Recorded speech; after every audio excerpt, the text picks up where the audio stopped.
The day is almost here. I said it 2 days ago, I said it yesterday, I'll say it today. You're into sneakers, that's why you're watching this. And tomorrow, one of the biggest, rarest sneaker collections in the world is going to be dropping right here on this channel. So make sure you stay tuned for that tomorrow, because it's going to be an epic video from the shoe apartment. For the first time in more than 2 years, Shoe Butter walks through the doors of his shoe apartment with a camera in hand and does some videoing from the shoe apartment. And the collection therein is a thing to see. So if you're into your sneakers, make sure you stick around for tomorrow when we get into that and see that shoe apartment video. But as I say at the start of every single one of my videos, this is all about the sneakers, and we keep the sneakers front and center, and I keep that stuff about the shoe apartment and the butter movement, it's called, to the end of the video. So if you're interested in that, check in at the end of the video. But for now, what we have to do is we have to look at today's sneaker. And it's an interesting one for me, because sometimes when I'm researching which sneakers to bring to you, I go through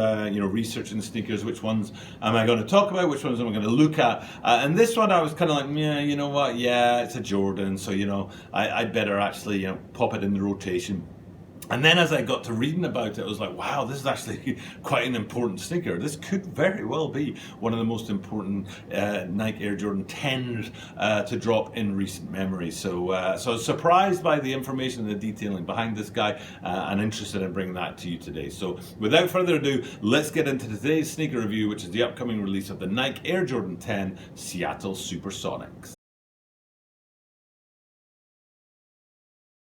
This is a Tokyo Butter 23 sneaker channel. Tokyo Butter 23 sneaker channel. Desu mainichi apsu no de mainichi mite kudasai. And every single day I bring you content from Tokyo, Japan about upcoming sneaker releases, sneaker reviews, and sneaker news. And today it's the Nike Air Jordan 10 Seattle Supersonics that's dropping. And I was just, like I said earlier in the video, I looked at this and thought, yeah, it's a kind of nice, fairly clean colorway from the Jordan line. Let's review that. And then I dug into it and I was like, whoa, there's more to this than meets the eye. So I'm going to be bringing you all those details about the background of this sneaker and why I think it's actually going to be one of the most important Jordan 10 releases in recent memory. But before we do that, this is a YouTube channel and I need subscribers and e-nays, like clicking on the like button down below and that kind of stuff. But mainly what I need is watch time. I'm struggling for watch time a little bit, so if you, the viewer, could watch for as long as possible, that would help me tremendously. So stick around and watch the video. And as I am here in Tokyo, Japan, I do say at the start of my videos in Japanese. 登録よろしくお願いします。あとは長く見ること、watch time というのはね、長く見ることは大切です。その登録と長く見ると、すると両方とも助かるので、ぜひよろしくお願いします。Okay, without further ado, let's have a look at these guys. These Seattle Supersonics Nike Air Jordan 10s. And what I didn't know about these, and I'll just preface all of this with what I usually say. It's written there in the about section of my channel. The reason, one of the reasons, there's four reasons, but one of the reasons why I have a YouTube channel is to learn about sneakers myself. And I don't know much about Jordan 10s. So I had to research this, but my research may have been wrong. So if I get a point wrong on something, tell me in the comments down below. That's something I really appreciate, is people mashing it up in the comments down below and using that as a forum to help me learn more about sneakers. So please do let me know in the comments down below if I've got this wrong. But what I understand is that when Jordan came back from his first retirement, having popped off to play a bit of baseball, I think it was, he came back and the Jordan 10 was the first sneaker that he came back to. I don't know if he came back to basketball and then the 10s dropped, or if the 10s had already dropped but he wore them through into the basketball season. I don't know which came first, the chicken or the egg, the basketball season or the 10.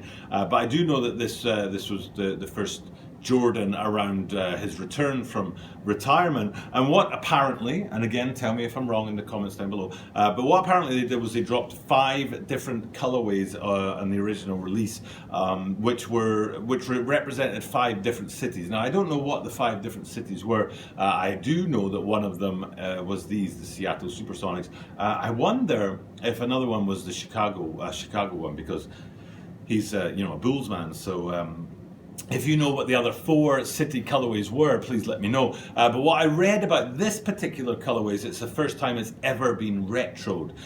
So back 25 years ago in, well, let's see, let me think if I can get this right. It must have been 1995. because 94 is written on the sole of Air Jordan 9s. So these are 10s, so this must be 1995. So back in 1995, those 5 colorways released, including this Seattle Supersonics colorway, and in the ensuing 25 years, they've never retroed this this colorway. So it's the first time in 25 years that people have been able to get their hands on this.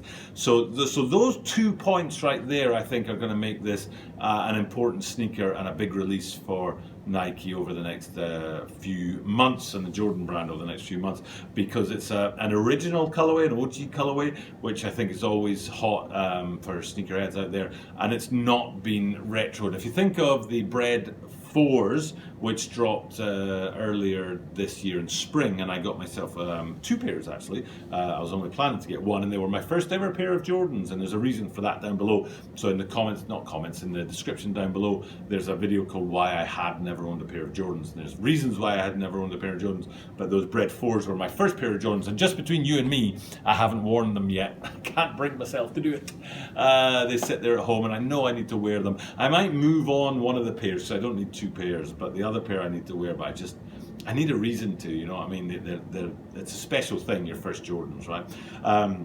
Anyway, so those Bread 4s were one of the original 4 colorways that dropped for the Jordan 4 line in 1989, but they have been retroed 3 times since, and then this year was the 4th time. So it was 1989, 1999, 2008, 2012, and then now 2019. So you've got 5 different colorways, the OG plus 4 retros. But in the case of these Jordan 10 Seattle Supersonics, you've got the original OG dropped 25 years ago, and then these guys. So this is the very first time that they've been retroed. So I think that the OG colorway and the first time they've been retroed is going to be big for this particular sneaker. Now looking at it, you know, just the different parts of it, it's a 10, which is a plus for me. I've said many times in my videos I don't like 6, 7s, and 8s, so 1 through 5 and then 9 through 13, maybe some 14s is my wheelhouse in the Jordan line. So I'm happy to see a 10 drop. I like them very much. There's a lot of features on there that I appreciate. This one at first view is kind of simple looking, black and white. If you compare it to the most recent 10 drop, which was the camo, the upper on those camos was anything but simple. But when I did the camo drop, let me think about this. I think I said in my video that the outsole was alternating black. Did I say black and tan or black? I think I said black and olive, but what actually dropped was black and tan.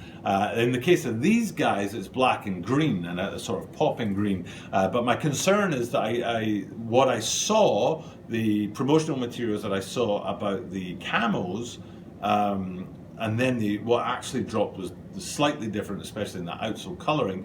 So I'm worried that if I say that these guys have a black and green, alternating black and green outsole, that isn't what's going to actually drop, but who knows. But the outsole is a good place to start because it's one of the most iconic things about the 10s, and that alternating 2-tone outsole with the achievements of MJ throughout the early part of his career on there is a signature feature, which a lot of people were like. So you've got that black and green going on down below, but they're offset. That's offset with a real smacking pop of yellow in that Jordan Jumpman emblazoned there towards the back end of the outsole section there. So you've got those the green and blacks, and then the yellow there to bring a little bit of extra pop. So for me, the outsole, as usual on a 10, looking really good. If we come up the back end of the sneaker, then you've got that white upper. It's predominantly a black and white sneaker with some sort of hits of color rather than being a tricolor sneaker, and that's kind of evidenced by the black Jumpman on the heel back there, which brings another sort of simple. It's a very simple element to the sneaker, the black on white back there. But then when you get up a little bit further from there up to the top line, you can see that hit of green on there to represent the Seattle Supersonics, and it matches the color in the outsole down below, and I kind of appreciate that sort of balance. I think balance is the word I'm looking for between the top line and the outsole and the way they sort of come together on there. So all in all, for me, it's a pretty cool looking sneaker. I'm worried about what colorway will actually drop. Like I said, the camos didn't quite drop as we were really expecting them to, but we'll see what drops. It's October the 19th. These guys are scheduled to drop. I think they already appear on the sneakers app here in Tokyo, Japan, but I don't know about overseas, but I'm sure they'll be dropped dropping, probably in a general release as well would be my expectation. So not a bad looking sneaker. I think it could do well, especially relative to other 10s. I don't think 10s jump off the shelves as fast as other Jordans, but these guys being an OG colorway and having never been retroed could very well be a big sneaker. Okay, before we check off, as is my custom at the end of my videos, I like to talk about the butter movement, and especially given that tomorrow is the shoe department's return to YouTube. Man, that's cool. Shoe butter. Shoe butter coming back 2 weeks ago was a big thing. And you know, of course, people hit the comments down below and really shared that community spirit about shoe butter coming back. But that was just me and him kind of, you know, chewing it out here in Tokyo, Japan. Tomorrow, I mean, you're in the shoe department. It's an iconic place. It's historic in YouTube terms because the Butter Movement channel was run out of that shoe department, and it's just an amazing collection of shoes. So be sure to check in tomorrow and see that video and see the return of Marcus Shoe Butter to the shoe department. And hopefully this is the beginning. Shoe Butter's already been in touch this week to say he'll be going back in there to shoot content for me in the future as well. So hopefully this is the beginning of a beautiful relationship, as I said in last week's video, a channel within a channel sort of situation going on. So fingers crossed for the future, that the future looks bright. For now though, it's time for me to sign off. I will be back with that video tomorrow. I'm going to introduce it and then pass it over to Shoe Butter and Mark tomorrow. So you will see me for a little bit tomorrow, but mainly it's Shoe Butter that you'll be seeing tomorrow. And it's going to be an epic moment. One of those for me as the content creator, one of those sort of signature moments throughout the history of my channel so far. Okay, it's time for me to sign off. As I do at the end of all of my videos, I like to say thank you guys for checking in and watching my content, especially if you watched all the way through to the end, because watch time's a challenge for me these days. So watching for a long time is truly appreciated, and I'm thrilled to be growing the watch time as much as subscribers right now. So thank you very much for that. And as I do this every single day, I do get to confidently say at the end of every single one of my videos that you will see me tomorrow.